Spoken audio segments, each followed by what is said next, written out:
Here are 3 of the most absurd things mechanics ever found inside customer cars. First, a driver complained that their seatbelt suddenly refused to retract.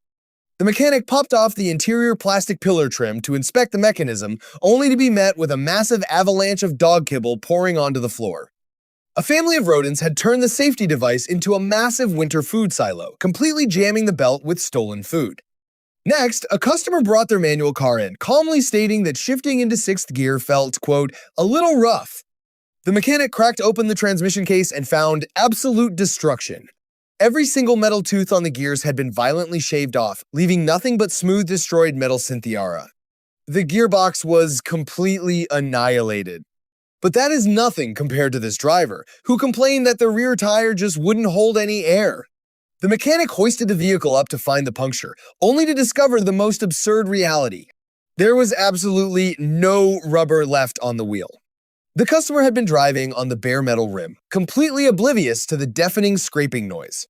It was a rolling disaster, which is exactly why mechanics hate seeing.